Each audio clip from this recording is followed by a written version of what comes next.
अंधेर नगरी, जिसके लेखक भारतेंदु हरिश्चंद्र हैं, उसकी तात्विक समीक्षा कर लेते हैं। नाटक के मुख्य रूप से 7 तत्व होते हैं, कुछ गौण तत्व भी होते हैं। सबसे पहला कथानक, दूसरा संवाद, दूसरा पात्रोच्चरित चित्रण, तीसरा संवाद या कथोपकथन, चौथा देश काल और वातावरण, पांचवा भाषा शैली, छठा उद्देश्य, सातवां संघर्ष, आठवां शीर्षक। मुख्य और अभिनेता और रंगमंची, ये 9 हमारे इसके तत्व हुए नाटक के। इसकी अब एक एक करके हम समीक्षा कर लेते हैं। कथानक मूल रूप से जो कहानी होती है, जिसके इर्द गिर्द हमारा सारा कुछ संयोजन किया जाता है, वो कथानक होता है। अगर हम कथानक की बात करते हैं तो इसमें एक महंत है और उसके 2 शिष्य हैं, एक गोवर्धन और एक नारायण दास। उनको लेकर वो एक जंगल में आते हैं और वो फिर शहर में भेजते हैं उन्हें कि आप देखिए, शहर में जाइए और कुछ भिक्षा लेकर आइए। जब वो भिक्षा लेकर आते हैं तो नारायण दास पहले बताते हैं कि यहाँ पर सब कुछ टका सेर मिल रहा है, यानी कि 1 रुपये में या 1 पैसे में 1 किलोग्राम कुछ भी ले लीजिए। आप चाहे मिठाई ले लीजिए, चाहे सब्जी ले लीजिए, चाहे चूरन ले लीजिए, सब कुछ 1 किलो 1 पैसे में मिल रहा है। टका सेर, 1 टके में 1 सेर। नई भाषा में अगर आपकी समझ के लिए बताएं तो 1 पैसे में 1 किलो। थोड़ी देर बाद गोवर्धन आते हैं और गोवर्धन लेकर आते हैं 3.5 किलो मिठाई और वो बताते हैं कि मुझे 7 पैसा भिक्षा में मिला था और मैं 3.5 पैसे की 3.5 सेर यानी 3.5 किलो मिठाई ले आया हूँ। गोवर्धन दास को महंत समझाते हैं कि जहाँ टका सेर सब कुछ मिल रहा हो, चीज़ों के भाव में, उनके मूल्य में कोई अंतर नहीं हो, तो यहाँ पर मुझे लगता है कि समझदार नहीं है, समाज चतुर नहीं है और राजा की नीतियाँ अच्छी नहीं हैं, जिससे कि वो कम मूल्य में और ज़्यादा मूल्यवान चीज़ों में अंतर करके व्यवस्था को अच्छी तरह से चला सके। इसलिए यहाँ रहना हमारे हित में नहीं होगा। लेकिन गोवर्धन दास कहते हैं कि जहाँ थोड़ी सी भिक्षा मांगने से हमारा काम चल जाता है, पेट भर के हम मिठाइयाँ खा सकते हैं, वहाँ रहना मुझे ज़्यादा अच्छा लगेगा उस जगह की अपेक्षा जहाँ दिन भर मेहनत करके भिक्षा मांगे और पेट भरने में दिक्कत आए। महंत उसे बहुत समझाता है लेकिन वो नहीं मानता, तो महंत और अपने दूसरे शिष्य नारायण दास के साथ चले जाते हैं और गोवर्धन दास को कह जाते हैं कि जब तुम्हें ज़रूरत पड़े, जब कोई संकट आए तो मुझे याद कर लेना। उसके बाद गोवर्धन दास वहाँ रहते हैं, रोज़ मिठाई खाते हैं और अच्छे से अपने जीवन यापन करते हैं। कुछ दिन बाद वे खा पी कर अच्छे मोटे हो जाते हैं, एकदम हेल्दी। एक दिन उसी दौरान राजा के यहाँ फरियादी आता है। फरियादी बताता है कि कल्लू की दीवार गिरने से मेरी बकरी मर गई है, इसलिए मुझे न्याय चाहिए। वो दीवार को बुलवाने के लिए कहता है राजा। दीवार क्योंकि नहीं आ सकती तो वो उसके किसी बहन भाई को, माँ बाप को बुलाने के लिए कहता है, पर क्योंकि दीवार के माँ बाप भाई बहन भी नहीं होते हैं, तो वो कारीगर को बुलाता है कि जिसने कारीगर ने उसे बनाई है उसे बुलाओ। और इसी तरह से कारीगर के बाद फिर वो उसको बुलाता है, जिस कारीगर बता देता है कि चूना पतला हो गया, कमज़ोर हो गया, इसलिए दीवार गिरी। तो वो चूना बनाने वाले को बुलाता है। चूना बनाने वाला बताता है कि पानी ज़्यादा डल गया, और पानी ज़्यादा डल गया तो पानी डालने वाले भिश्ती को बुलाते हैं। भिश्ती कहता है कि मशक बड़ी थी इसलिए पानी ज़्यादा डला, तो मशक बनाने वाले कसाई को बुलाते हैं। कसाई बताता है कि मेरी गलती नहीं थी, बल्कि ये तो उसकी गलती थी जिसने मुझे, गड़रिये ने भेड़ बेची थी, क्योंकि अगर छोटी भेड़ मुझे मिलती तो छोटी मशक बनती, उसने बड़ी भेड़ मुझे दे दी तो बड़ी मशक बनी। अब वो गड़रिया को बुलाते हैं। गड़रिया कहता है कि कोतवाल की गलती है, कोतवाल ने मुझे बड़ी भेड़, कोतवाल ने एक वहाँ पर कुछ ऐसा व्यवस्था की हुई थी कि मुझे ध्यान ही नहीं रहा कि मैं बड़ी भेड़ बेच रहा हूँ या छोटी, तो इसलिए बड़ी भेड़ बिक गई।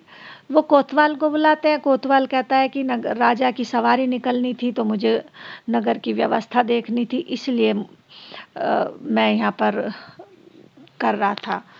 तो मंत्री घबरा जाता है कि अगर इसने नगर की व्यवस्था के लिए बात कहा कि राजा की सवारी निकालने के लिए नगर की व्यवस्था देख रहा था, तो पूरे नगर को न फांसी लगा दिया जाए। यानी मंत्री भी ये जानता था कि शासन की नीतियां अंधी हैं, कुनीति से शासन चल रहा है, कोई व्यवस्था नहीं है। तो किसी को भी कोई भी दोष करे, कोई भी गलती करे और सज़ा किसी को भी मिल सकती है। तो वो सोचता है मंत्री कि अगर हम कोतवाल को ही फांसी की सज़ा दें तो बाकी सब बच जाएंगे।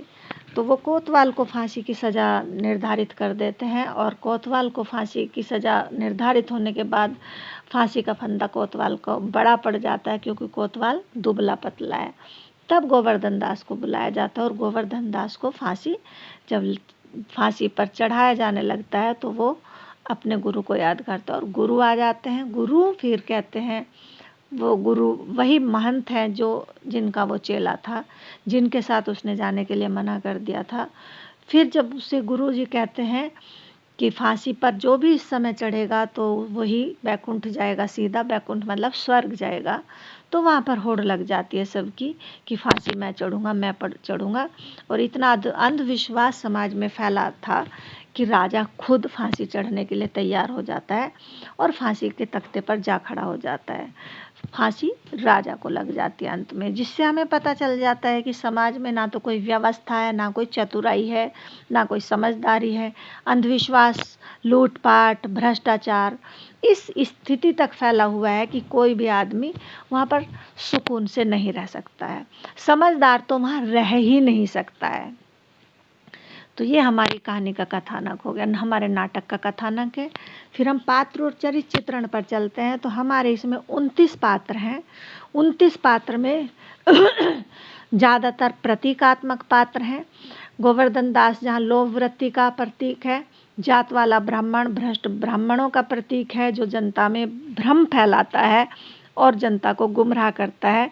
जबकि ब्राह्मण पंडित उसको कहा जाता था जो विद्वान होते थे और ज्ञान को बांटने वाला था, समाज में ज्ञान का प्रसार प्रचार करने वाला था।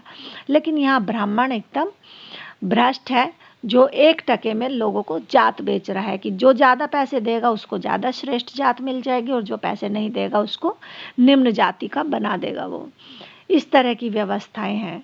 जो मंत्री है, राजा अंधविश्वासी है, अंधी नीतियों का पालन करना है उसको, चाहे कोई भी गलती करे सजा बस देनी है, अपराधी को सजा मिले ऐसा उसके यहाँ पर कोई न्याय व्यवस्था नहीं है। तो न्याय व्यवस्था भ्रष्ट है, पुलिस भ्रष्ट है, मंत्री भ्रष्ट है या चापलूस है, वो सिर्फ राजा की चापलूसी करते हैं और सजा बस मिलनी है, किसी को भी दिला दे। मंत्री अच्छे से जानता है कि कोतवाल की गलती नहीं है, लेकिन फिर भी वो कोतवाल को सजा का आदेश दिला देते हैं। और जब कोतवाल को फंदा फिटने बैठता है तो मंत्री की मर्जी से ही, मंत्री की सलाह से ही या मंत्री के आदेश से ही ऐसे व्यक्ति की तलाश होती है जिसको कि वो फंदा फिट बैठ जाए। यानी कि कानून व्यवस्था, न्याय व्यवस्था वहाँ एकदम समाप्त हो चुकी है, नगण्य है, शून्य है। और राजा एक तरफ क्रूर और अन्यायी है तो दूसरी तरफ वो अंधविश्वासी इतना है कि खुद को ही फांसी लगाने का काम कर लेता है। तो इस तरह से हमारे इसमें लगभग 29 पात्र हैं और सभी प्रतीक पात्र हैं। तीसरा है हमारा संवाद और कथानक। हालांकि कुछ जैसे चूरन वाला है तो उसका काफ़ी लंबा संवाद हो जाता है। तो संवादों की एक तो यह है कि उसमें एक लयात्मकता में संवाद है। संवाद गद्य में कम, पद्य में ज़्यादा है, या कहिए कि सभी संवाद लगभग पद्य में है, एक विशेषता ये। दूसरा, संवाद छोटे ही हैं, बहुत लंबे नहीं हैं, और क्योंकि पद्य में है, पद्यात्मक रचना संवादों की गई है तो काफ़ी रोचक हो गए हैं।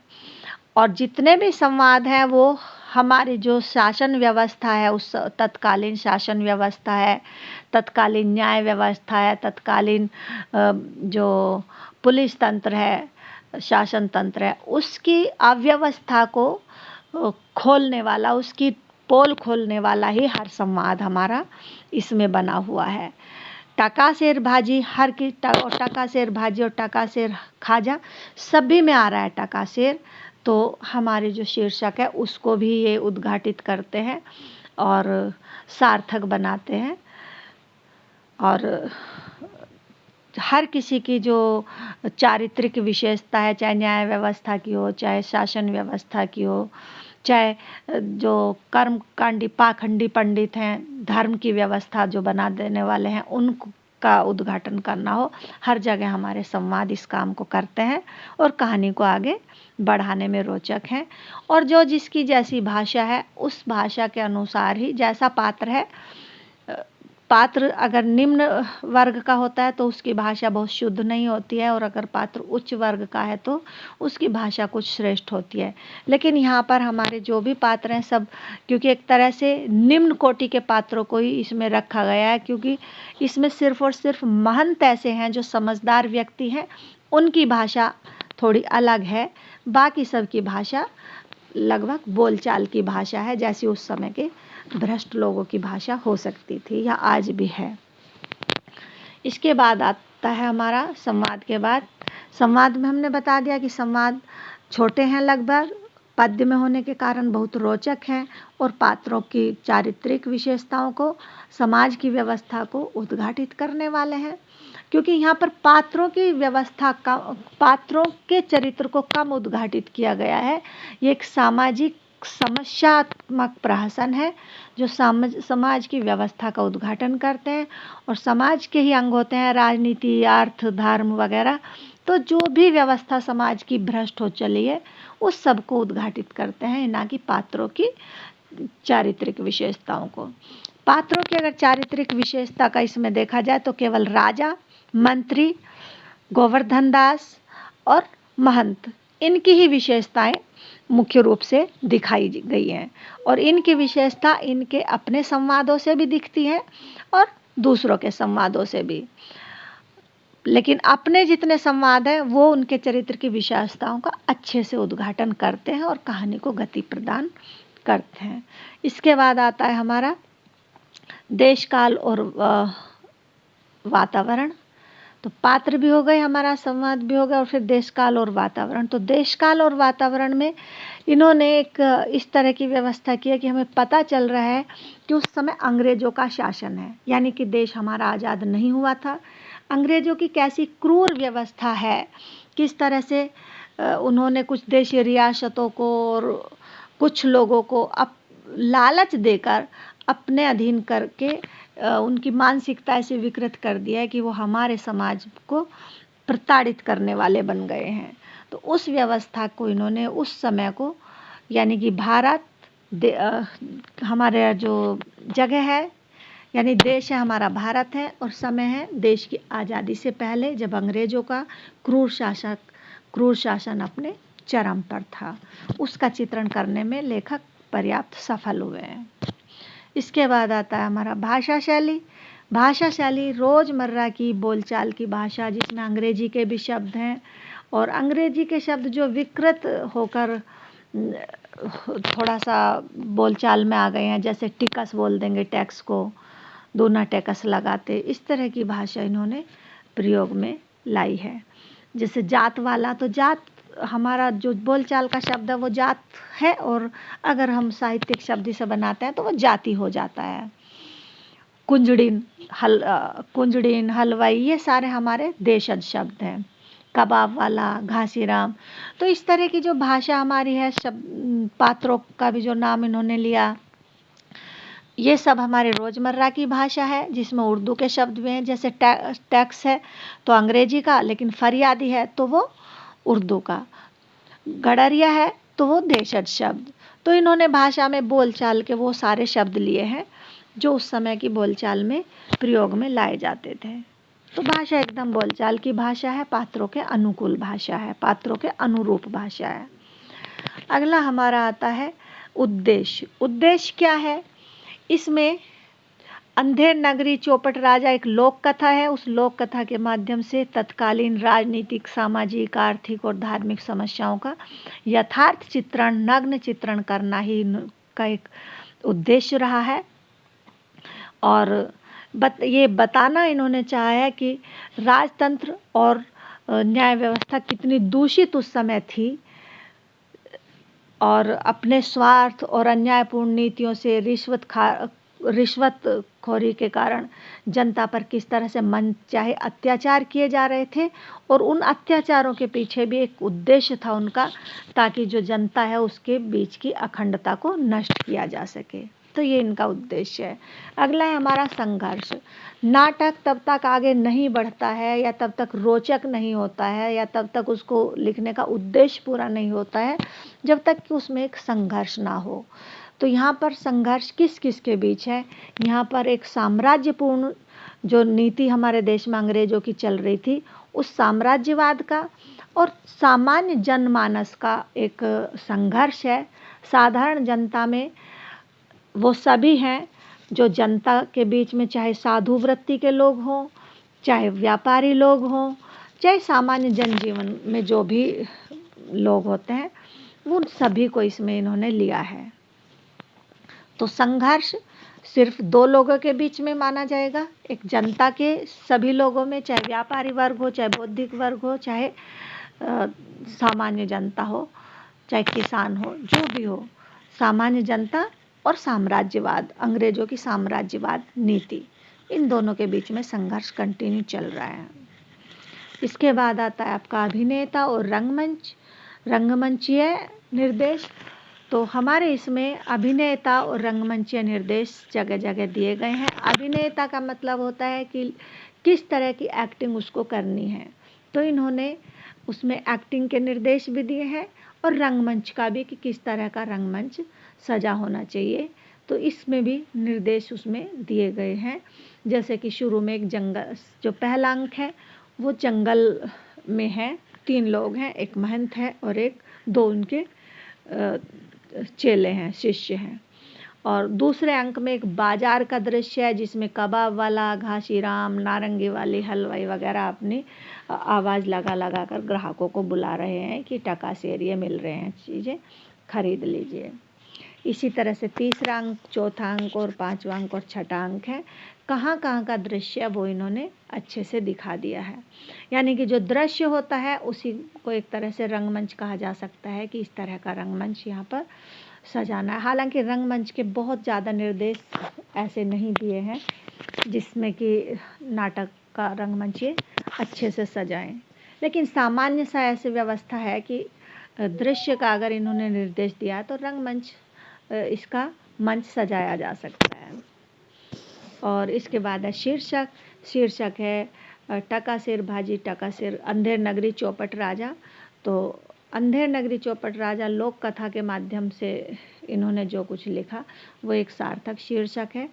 यानी कि अगर कहीं राजा अंधविश्वासों से और कुनीतियों से शासन चलाता है तो वो चौपट ही हो जाएगा, और उसका चौपट होने का अंत में हमें तब पता चल जाता है जब वो खुद को ही फांसी के तख्ते पर लगा लेता है। और यथा राजा तथा प्रजा की तरह, जहाँ राजा जैसा होता है वहाँ प्रजा भी ऐसी होती है। अगर राजा हमारा चतुर नहीं है, न्याय व्यवस्था को, शासन व्यवस्था को सुचारू रूप से नहीं चला सकता, तो वहाँ की प्रजा भी समझदार नहीं हो सकती। तो इस तरह से जो हमारा शीर्षक है वो भी सही सार्थक शीर्षक है।